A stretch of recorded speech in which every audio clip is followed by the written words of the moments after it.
Jadi setiap makanan itu toppingnya atau isinya selalu kita timbang supaya tidak berbeda satu sama lainnya.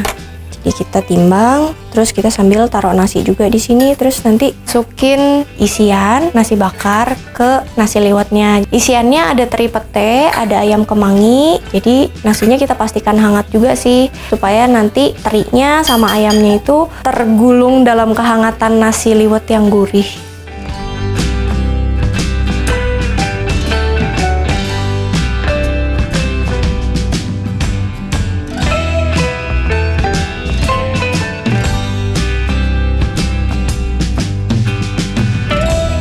Jadi khusus ke kuliner ya, nasi liwet bakar plus sambal-sambalan, ada sambal teri, ada sambal cumi juga.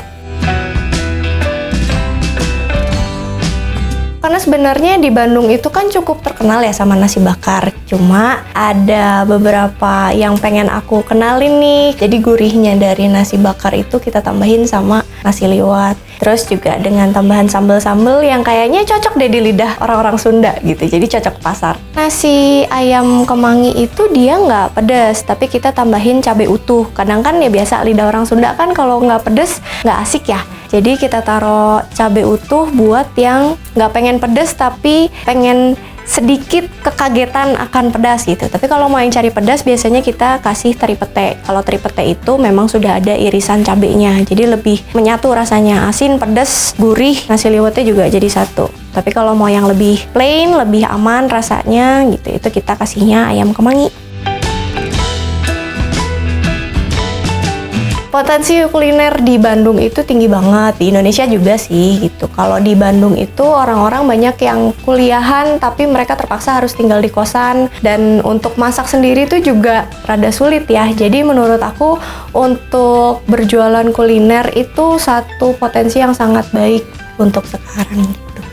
Ini adalah proses mengunci daun dari nasi bakarnya. Kita gulung pakai daun pisang. Daun pisangnya itu sengaja kita taruh 2 lapis supaya nggak gampang bocor.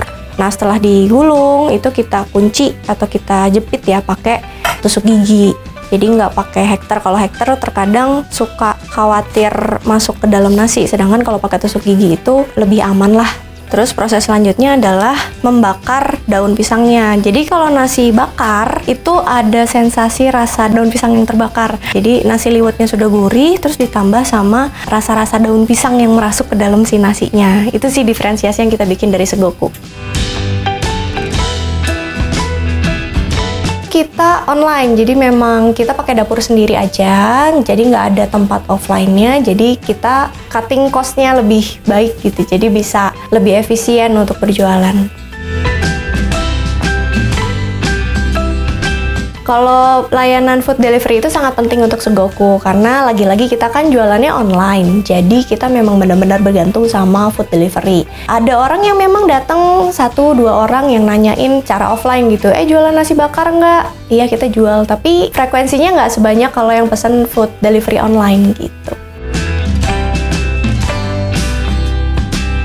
Tipsnya kalau mau lebih dikenal di food delivery online itu fotonya harus menarik. Terus habis itu captionnya atau nama menunya juga harus dibikin semenarik mungkin biar orang-orang itu tertarik untuk tahu makanan apa sih gitu. Dan mungkin diferensiasi dari makanannya sendiri juga bisa menjadi titik kunci lah untuk bisa bikin orang-orang lebih aware sama brand kita sendiri.